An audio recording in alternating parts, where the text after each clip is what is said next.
l'image du ciel que nous portons en nous, avec ses nuages d'or, ses anges jouant de la harpe, et sa hiérarchie céleste complexe a été méticuleusement construite au fil des siècles, par des institutions aux intérêts bien précis, pour façonner nos attentes quant à la vie après la mort. Baruch Spinoza, avec son analyse implacable des textes sacrés, a identifié 5 grandes inventions concernant le ciel, des inventions qui non seulement déforment les écritures originales, mais servent aussi des dessins politiques et économiques parfaitement définis.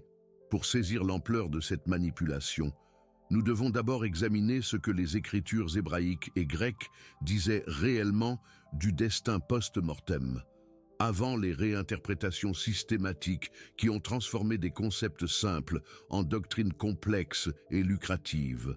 La première grande invention est l'idée que le ciel possède une géographie précise, avec différents niveaux, des régions et des structures architecturales élaborées.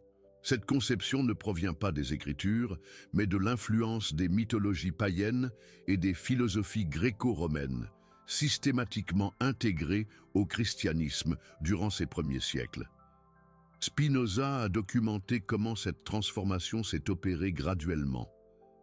Les écritures hébraïques utilisaient le mot « shamayim » pour désigner simplement le ciel ou « lieu élevé », sans spécification géographique détaillée.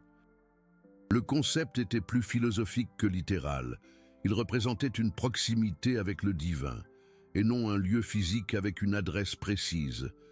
Mais durant les 3e et 4e siècles, lorsque le christianisme s'étendait rapidement à travers l'Empire romain, des théologiens comme Origène et plus tard Augustin d'Hippone ont commencé à incorporer des éléments de la cosmologie platonicienne et aristotélicienne aux doctrines chrétiennes.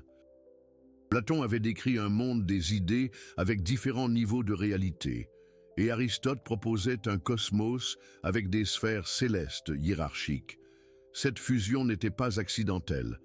L'Église primitive était confrontée au défi de rivaliser intellectuellement avec des philosophies païennes sophistiquées. Présenter le ciel chrétien comme un concept vague et simple serait moins attrayant pour des convertis instruits, habitués aux cosmologies complexes de la période hellénistique. Le résultat fut l'élaboration progressive d'une géographie céleste incluant différents cieux, des hiérarchies angéliques et même des spécifications sur l'architecture divine. Ces ajouts n'avaient pas de base scripturaire solide, mais offraient un avantage concurrentiel dans la compétition pour l'influence culturelle. Spinoza a remarqué quelque chose de particulièrement révélateur. Plus la description du ciel devenait détaillée, plus les conditions pour l'atteindre devenaient complexes. Une destination simple ne nécessitait qu'une foi simple. Mais un paradis élaboré avec différents niveaux et récompenses exigeait un système tout aussi complexe de mérite, de paiement et d'intermédiaires institutionnels. Durant le Moyen Âge, cette tendance s'est intensifiée de manière dramatique. Dante Alighieri, dans sa Divine Comédie, a créé une description si détaillée et convaincante du paradis que beaucoup ont commencé à croire qu'il avait reçu une révélation divine spécifique. En réalité, Dante faisait de la littérature inspirée par les théologies développées par Thomas d'Aquin, qui à son tour combinait le christianisme avec la philosophie aristotélicienne. Mais l'œuvre de Dante eut un impact profond sur l'imagination populaire, ses descriptions des 9 cercles du paradis, avec leur hiérarchie spécifique de saints et d'anges, sont devenues plus influentes dans la croyance populaire que les textes bibliques eux-mêmes. L'Église a rapidement perçu le pouvoir de ce récit détaillé et a commencé à l'intégrer dans ses enseignements officiels. Le résultat fut que le ciel est devenu non seulement une destination, mais un système complexe de récompenses différenciées. Cela a créé des opportunités pour l'Église d'établir des critères spécifiques sur qui méritait quel niveau de paradis et par conséquent, quelles actions et quels paiements pouvaient améliorer la position céleste d'une personne. La deuxième invention fondamentale fut l'idée que l'accès au ciel nécessite des intermédiaires spécifiques, saints, prêtres, sacrements et rituels institutionnels. Au lieu d'une relation directe entre la personne et le divin, Spinoza a minutieusement retracé l'évolution de cette doctrine, montrant comment elle contredit les enseignements originaux sur l'accès direct au divin. Jésus, selon les évangiles, soulignait constamment que toute personne pouvait s'approcher directement de Dieu par la prière sincère et la vie éthique. Le passage célèbre où Jésus dit « Venez à moi, vous tous qui êtes fatigués et chargés », n'établit aucune hiérarchie intermédiaire. Paul écrit qu'il y a un seul médiateur entre Dieu et les hommes, Jésus-Christ homme, indiquant qu'il ne devrait pas y avoir de multiples couches d'intercession. Mais à partir du IVe siècle, l'Église a commencé à développer un système de plus en plus complexe d'intermédiaires nécessaires au salut. D'abord, les sacrements ont été établis comme canaux obligatoires de grâce, puis sont venues les indulgences, qui nécessitaient des paiements spécifiques pour réduire le temps passé au purgatoire. Ensuite, s'est développé le culte des saints, créant des spécialistes célestes pour différents types de demandes. Cette transformation n'était pas motivée par des intuitions théologiques, mais par des besoins institutionnels. Une église qui contrôlait l'accès au ciel par des intermédiaires possédait un pouvoir incomparablement plus grand qu'une religion basée sur une relation personnelle directe avec le divin. Durant le Moyen Âge, ce système est devenu une machine de perception sophistiquée. Les familles payaient pour des messes spécifiques pour accélérer l'entrée de parents décédés au ciel. Elles achetaient des reliques de saints pour garantir une protection céleste. Elles finançaient la construction de chapelles pour assurer des prières continues pour leurs âmes. L'aspect le plus pervers de cette invention était la façon dont elle transformait la mort en source de profit institutionnel. Le moment de plus grande vulnérabilité émotionnelle des familles, la perte de proches, devenait une occasion de maximiser les contributions à l'Église. Spinoza a documenté des cas spécifiques de familles qui ont dépensé des fortunes entières en achetant des indulgences pour des parents décédés, croyant que cela améliorerait la situation céleste des défunts. Ces pratiques n'avaient aucune base dans les textes sacrés originaux, mais étaient extrêmement lucratives pour les institutions qui les promouvaient. La troisième invention fut l'idée que seuls les membres d'une dénomination spécifique, et plus précisément seulement ceux en règle avec cette institution, auraient un accès garanti au ciel. Cette doctrine est particulièrement problématique, car elle contredit directement les enseignements sur l'universalité de l'amour divin que l'on trouve dans les Écritures. Prenons l'exemple de la parabole du bon Samaritain. Elle présente comme héros un individu extérieur au système religieux officiel, tandis que les représentants institutionnels sont critiqués pour leur manque de compassion. Spinoza a observé que les premiers chrétiens avaient une compréhension bien plus inclusive du salut. Paul écrit « Il n'y a ni juif ni grec, il n'y a ni esclave ni homme libre, il n'y a ni homme ni femme, car vous êtes tous un en Jésus-Christ. » Ce langage suggère l'élimination des barrières institutionnelles, non la création de nouvelles exclusivités, mais au fur et à mesure que différents groupes chrétiens rivalisaient pour l'influence et les ressources, chacun a commencé à affirmer posséder le chemin exclusif vers le ciel. Le catholicisme a développé la doctrine extra ecclesiam nulla salus, hors de l'Église, point de salut. Le protestantisme a répondu avec ses propres versions d'exclusivité confessionnelle. Cette compétition a produit une situation absurde. Différents groupes chrétiens, tous prétendant suivre le même Jésus qui prêchait l'amour universel, s'excluaient mutuellement du paradis. Chaque dénomination créait des critères spécifiques qui, par coïncidence, favorisaient ses propres membres et ses propres pratiques. Durant les guerres de religion des XVIe et XVIIe siècles, cette doctrine eut des conséquences dévastatrices. Catholiques et protestants s'entretuaient. chaque groupe convaincu de défendre le véritable chemin vers le ciel. Des millions de personnes sont mortes dans des conflits qui étaient essentiellement des disputes sur l'institution qui contrôlerait l'accès au paradis. Spinoza considérait cette exclusivité confessionnelle comme une perversion complète des valeurs religieuses authentiques.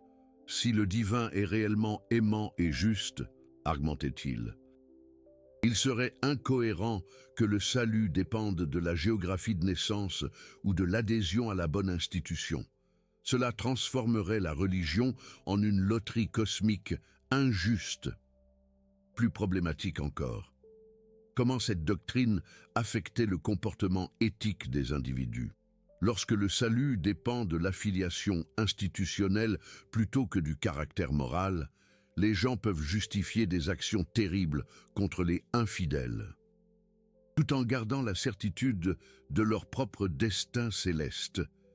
La quatrième invention fut la transformation de la vie spirituelle en un système comptable, où les bonnes actions, les prières, les contributions financières et les rituels spécifiques accumulent des points qui déterminent non seulement si la personne va au ciel, mais quelle sera sa position dans la hiérarchie céleste. Ce système de mérite quantifiable représente l'une des distorsions les plus sophistiquées des enseignements originaux sur la grâce et l'amour inconditionnel. Les écritures chrétiennes primitives soulignent à plusieurs reprises que le salut ne dépend pas des œuvres humaines, mais d'une relation directe avec le divin basée sur l'amour et la foi sincère. Spinoza a retracé le développement de ce système à travers des documents historiques qui montrent comment l'Église a progressivement créé des tableaux spécifiques d'équivalence entre actions et récompenses célestes. Certains types de prières valaient un certain nombre de jours de réduction dans le purgatoire. Des contributions financières spécifiques achetaient de meilleures positions au paradis. Durant le Moyen Âge, ce système est devenu si élaboré qu'il existait des manuels détaillés pour instruire le clergé sur la façon de calculer exactement le nombre d'indulgences qu'une personne devait acheter pour garantir une entrée directe au ciel, en sautant complètement le purgatoire. Un exemple particulièrement révélateur que Spinoza a étudié fut celui des livres de comptes célestes tenus par les monastères médiévaux. Ces registres listaient les contributions de chaque famille, ainsi que des calculs spécifiques sur le nombre d'années de purgatoire réduites grâce aux paiements et aux dons. Cette quantification de la spiritualité a créé une mentalité totalement transactionnelle par rapport au sacré. Les gens ont cessé de voir la vie religieuse comme une relation d'amour pour la considérer comme un système de débit et de crédit cosmique.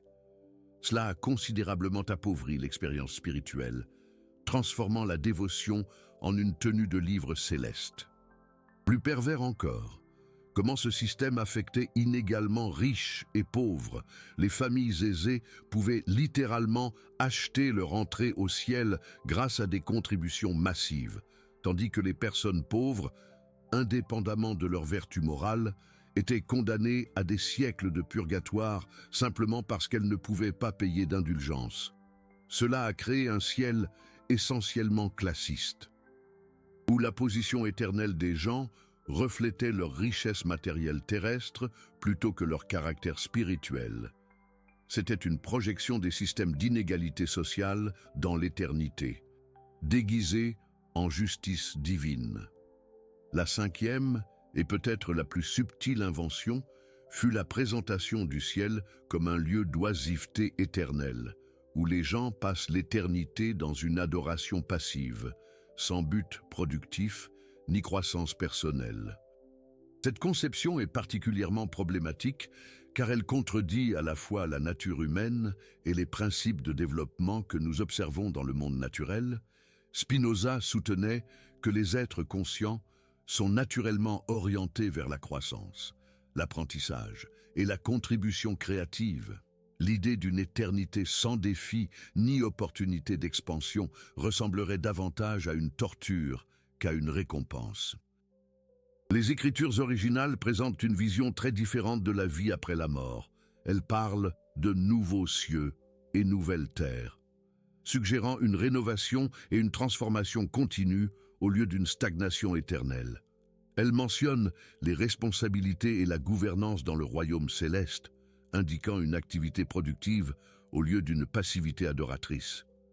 Mais l'Église médiévale, influencée par la philosophie platonicienne qui valorisait la contemplation par rapport à l'action, a développé une image du paradis comme un lieu où les saints passent l'éternité à simplement admirer la divinité sans rien faire de productif.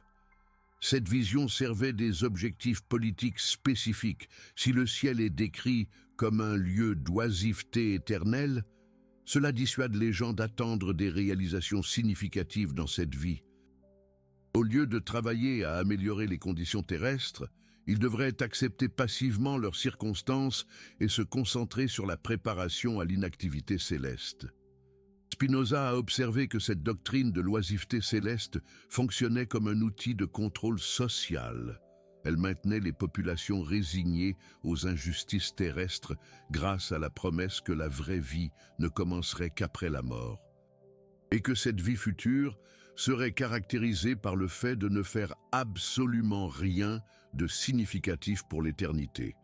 Cette conception empêchait également le développement d'une éthique robuste de responsabilité sociale.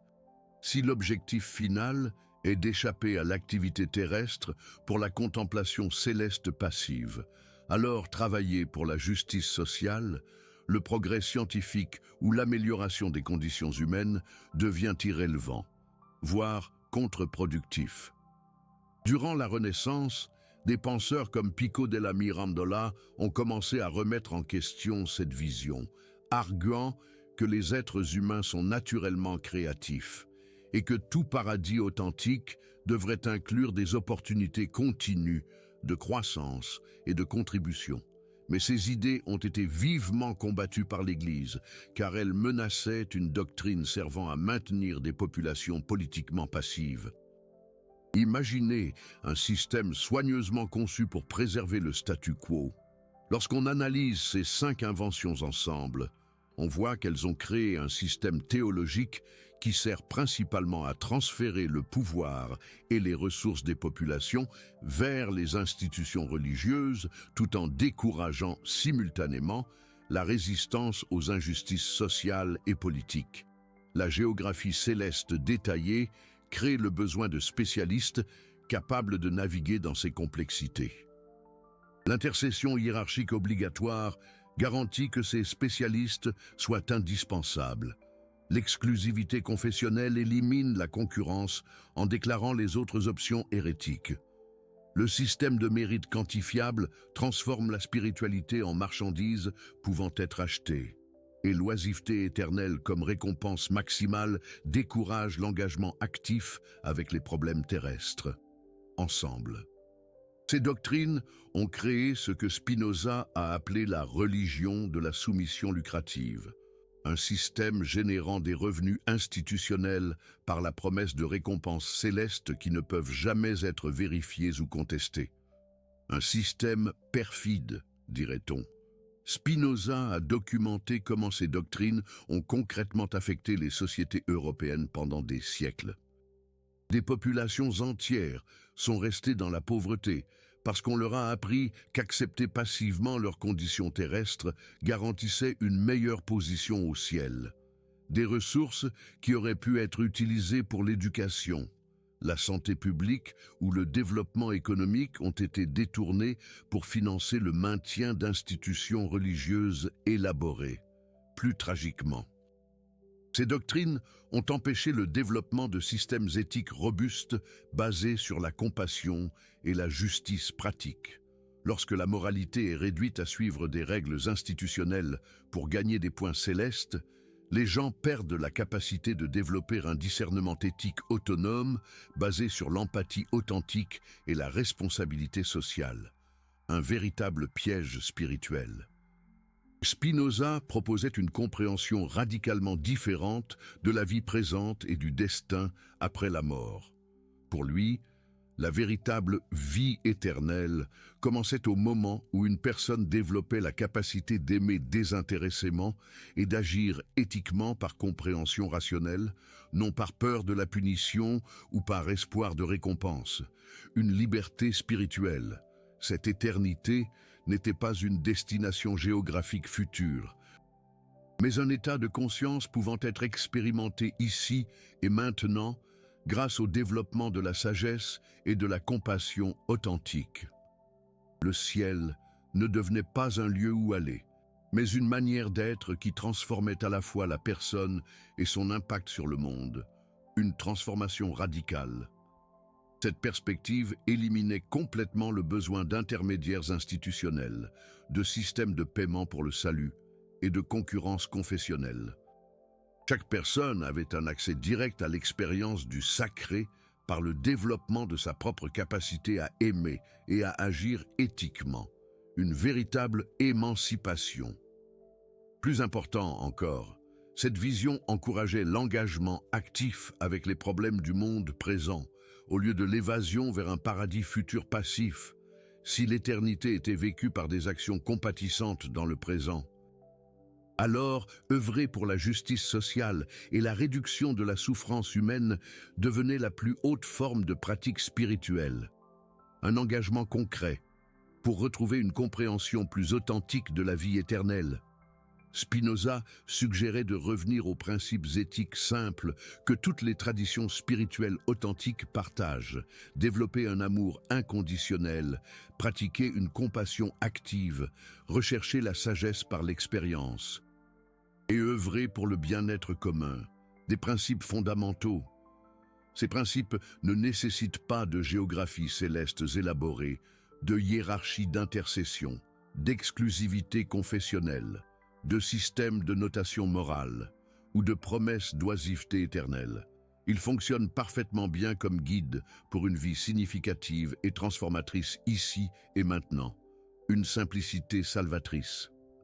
Lorsque nous libérons notre compréhension de la vie éternelle de ces 5 inventions institutionnelles, nous découvrons quelque chose de surprenant. L'expérience du sacré devient plus immédiate, plus pratique et infiniment plus pertinente pour les défis réels auxquels nous sommes confrontés en tant qu'êtres humains. Une révélation. Au lieu d'attendre passivement des récompenses futures en échange d'une soumission présente, nous pouvons commencer immédiatement à créer des conditions qui réduisent la souffrance et augmentent l'épanouissement humain.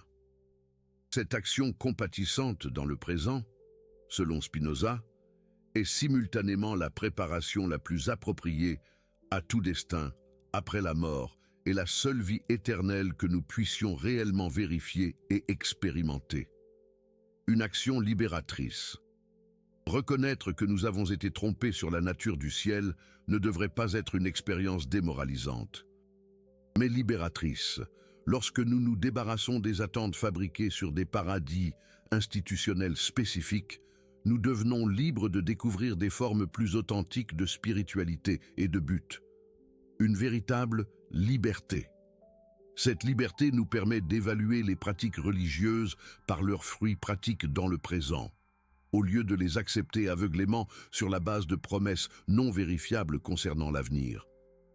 Nous pouvons choisir des communautés et des pratiques qui développent véritablement notre capacité d'amour et de sagesse, au lieu de simplement suivre des systèmes qui prétendent contrôler notre destin éternel, une choix éclairée. Plus important encore, cette liberté nous rend responsables de la création de sens par nos propres actions éthiques.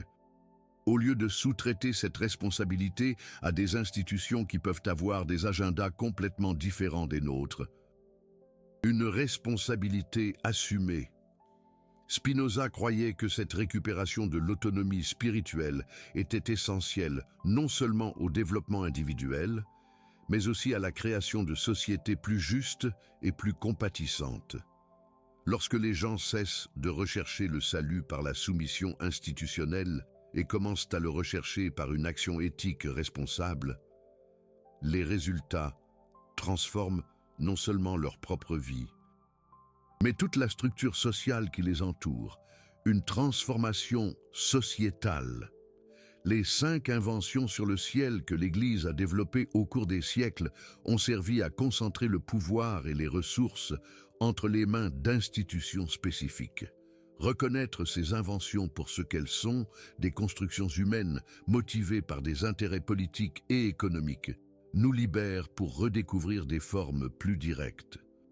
Pratique et transformatrice de relations avec le sacré, une prise de conscience cruciale. Et peut-être cette liberté, plus que toute géographie céleste élaborée, est-elle le véritable ciel que nous recherchons tous, la capacité de vivre avec authenticité, compassion et un but significatif, en commençant exactement là où nous sommes maintenant, le vrai ciel. Pour comprendre complètement comment ces 5 inventions ont été systématiquement mises en œuvre, nous devons examiner des documents historiques spécifiques que Spinoza a étudiés en détail, une étude approfondie. Ces documents ne révèlent pas seulement ce qui a été inventé, mais aussi quand, par qui et avec quelle motivation spécifique. Spinoza, dans son analyse rigoureuse, a mis en lumière des mécanismes insidieux. L'un des documents les plus révélateurs qu'il a étudiés furent les Actes du Concile de Trente, 1145-1163, où l'Église catholique a formellement codifié nombre de ses inventions comme doctrine officielle. Ce concile, convoqué en réponse à la réforme protestante, loin de revenir au enseignement biblique originel, a préféré réaffirmer et systématiser de nombreuses pratiques que les réformateurs critiquaient. Dans les registres du concile, nous trouvons des débats explicites sur la manière de maintenir le contrôle institutionnel sur l'accès au ciel. Des cardinaux argumentaient ouvertement sur les doctrines les plus efficaces pour maintenir les fidèles dans l'obéissance et garantir des contributions adéquates aux besoins de la Sainte Mère Église. Un exemple particulièrement révélateur est la discussion sur les indulgences. Après les critiques dévastatrices de Luther, nombreux au concile suggérèrent d'abandonner complètement cette pratique. Mais le cardinal Alessandro Farnese argumenta que ce serait imprudent d'éliminer une source aussi substantielle de ressources nécessaires à l'expansion de l'œuvre de Dieu. Le résultat fut le maintien des indulgences, avec seulement des réglementations plus prudentes sur leur vente. Ces débats montrent que les questions théologiques étaient secondaires aux préoccupations financières et politiques. Les participants au concile discutaient explicitement de la manière de maintenir des doctrines génératrices de revenus, indépendamment de leurs fondements scripturaires. À la même époque, Spinoza étudia la correspondance privée entre évêques et le Vatican, qui révèle encore plus clairement les motivations derrière ces doctrines. Une lettre de l'évêque d'Augsbourg au pape Pie IV en 1562 est particulièrement éclairante. Votre sainteté comprendra que sans la doctrine du purgatoire et la nécessité de messes pour les morts, nos revenus paroissiaux diminueraient d'au moins 60%. Les familles catholiques dépensent considérablement plus pour les services post-mortem que pour tout autre sacrement. Cette correspondance montre que les dirigeants religieux étaient parfaitement conscients que certaines doctrines étaient maintenues principalement pour des raisons économiques et non spirituelles. Spinoza a également documenté comment ces pratiques variaient géographiquement, en fonction de la capacité de paiement des populations locales. Dans les régions les plus pauvres, les exigences pour atteindre le ciel étaient interprétées de manière plus souple, tandis que dans les régions plus riches, les conditions devenaient plus rigoureuses et coûteuses. Des registres paroissiaux en Allemagne et en France montrent que le même péché nécessitait des quantités différentes d'indulgence en fonction de la richesse de la région. Cela révèle que le système n'était pas basé sur des principes moraux cohérents, mais sur la capacité de paiement des fidèles. Spinoza n'a pas seulement identifié ces inventions, il a aussi analysé les mécanismes psychologiques qui les ont rendues si efficaces. Il a compris que ces doctrines exploitaient les peurs et les désirs humains fondamentaux de manière extrêmement sophistiquée. La peur de la mort est universelle, et ces 5 inventions transforment cette peur en dépendance institutionnelle. Lorsque les gens croient avoir besoin d'intermédiaires spécifiques pour garantir un bon destin après la mort, ils deviennent émotionnellement dépendants de ces institutions, d'une manière qui dépasse largement la raison. Spinoza a observé que cette dépendance émotionnelle rend les gens incapables d'évaluer rationnellement les doctrines qu'ils acceptent. Lorsque leur salut éternel dépend prétendument de la croyance en certaines affirmations, remettre en question ces affirmations devient psychologiquement impossible. Cela crée un cycle de soumission qui s'auto-perpétue.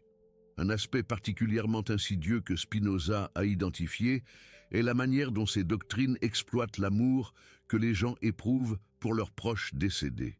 Les pratiques de messe pour les morts, les prières pour les défunts et l'achat d'indulgences pour réduire leur souffrance au purgatoire transforment le deuil en une source de revenus continu. Les familles sont essentiellement soumises à un chantage émotionnel. Si elles aiment vraiment leurs parents décédés, elles prouveront cet amour en payant continuellement pour des services qui améliorent prétendument la situation céleste des défunts. Refuser de payer est présenté comme une forme d'égoïsme ou de manque d'amour. Cette manipulation est particulièrement cruelle car elle exploite l'un des sentiments humains les plus purs, l'amour pour les membres de sa famille, et le transforme en une obligation financière sans fin. Spinoza a documenté des familles qui se sont endettées pendant des décennies en payant pour des messes continues pour des parents décédés, croyant que l'arrêt des paiements condamnerait leurs proches à des souffrances éternelles. Lors d'épidémies comme la peste noire, lorsque de nombreuses personnes sont mortes rapidement, cette exploitation a atteint des niveaux extrêmes.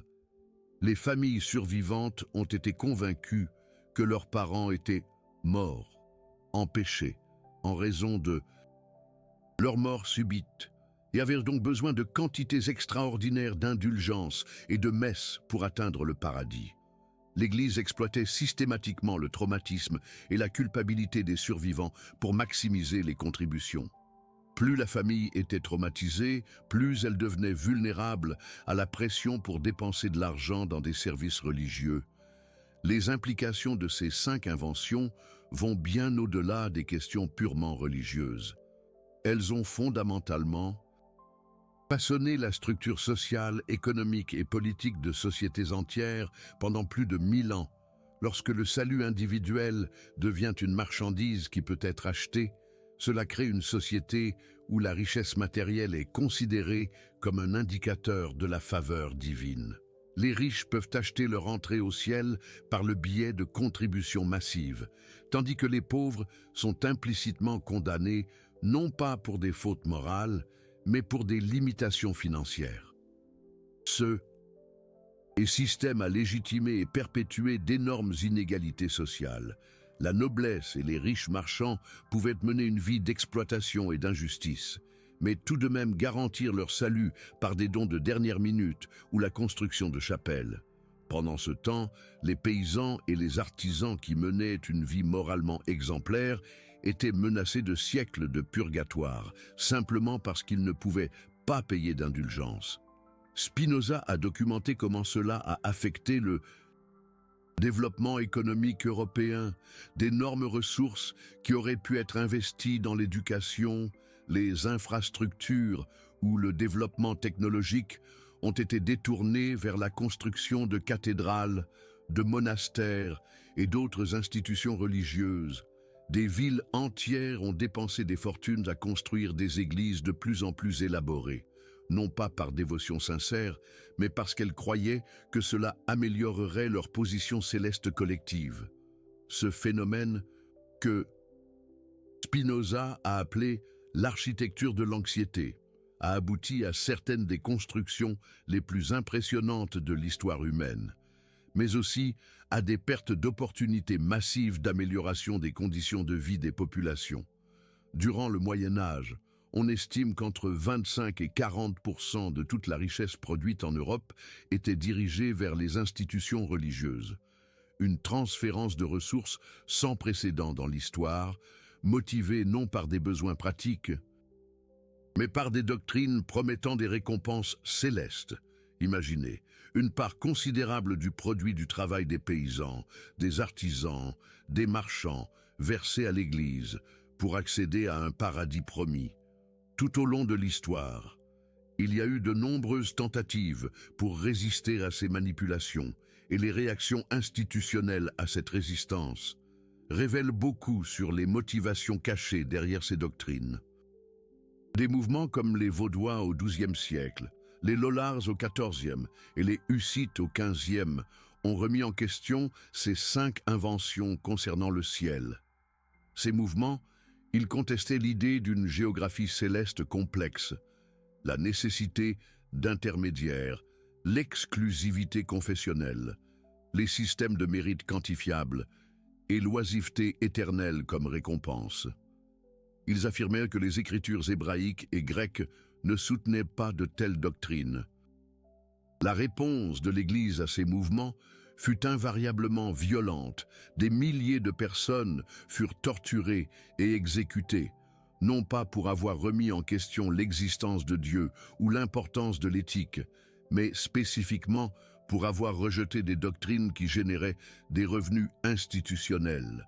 Pensez à la puissance de l'Église à cette époque, un pouvoir immense, un pouvoir qui ne reculerait devant rien pour maintenir son emprise, l'Inquisition espagnole.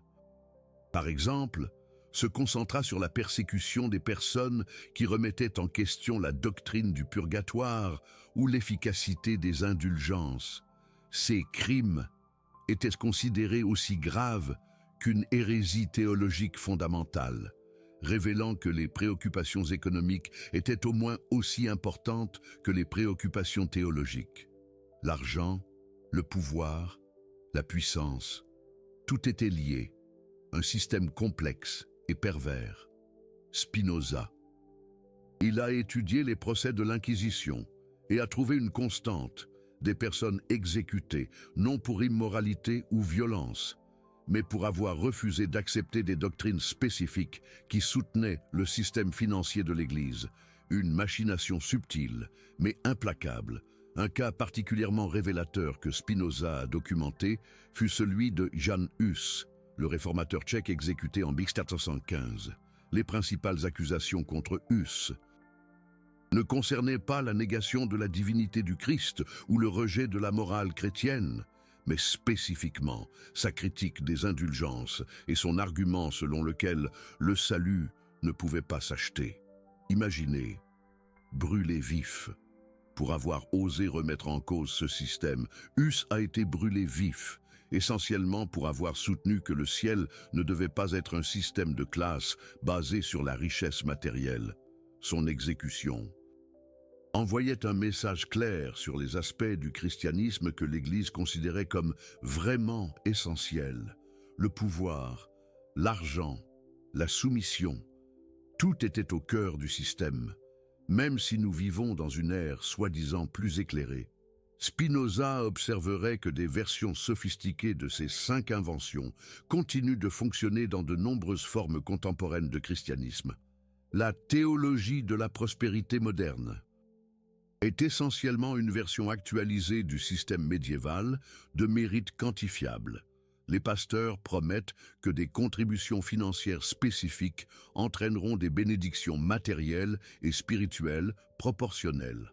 Le langage a changé, mais la logique fondamentale reste identique. Vous pouvez acheter la faveur divine, une promesse alléchante, mais dangereuse. De même, de nombreuses confessions maintiennent encore des doctrines d'exclusivité, qui garantissent le salut uniquement à leurs propres membres. La compétition confessionnelle reste motivée par le contrôle des populations et des ressources, et non par des différences théologiques substantielles. Un combat pour le pouvoir, pour l'influence, pour l'argent.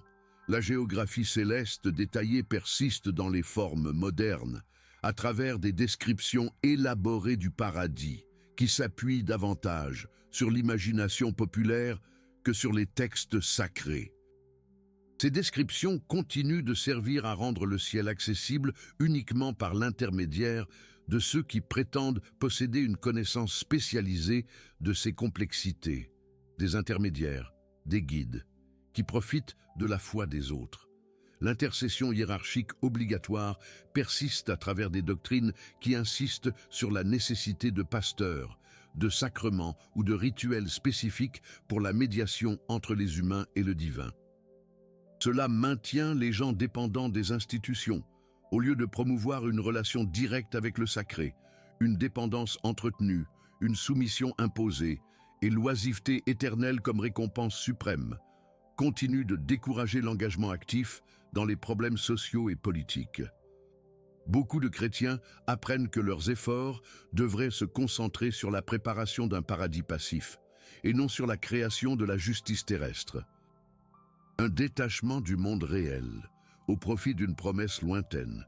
Pour Spinoza, reconnaître ces manipulations n'était pas un exercice de cynisme, mais le premier pas vers la redécouverte d'une spiritualité plus authentique et transformatrice.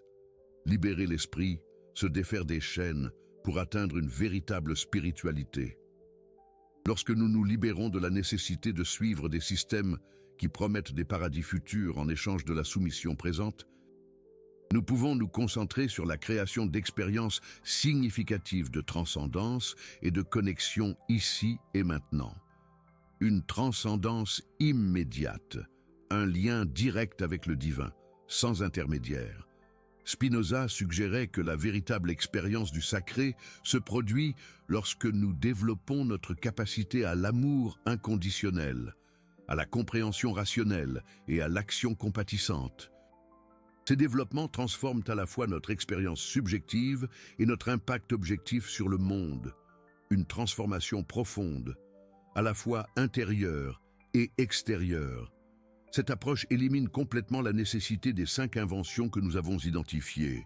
Nous n'avons pas besoin de géographie céleste spécifique, car nous trouvons la transcendance par une conscience élargie dans le présent.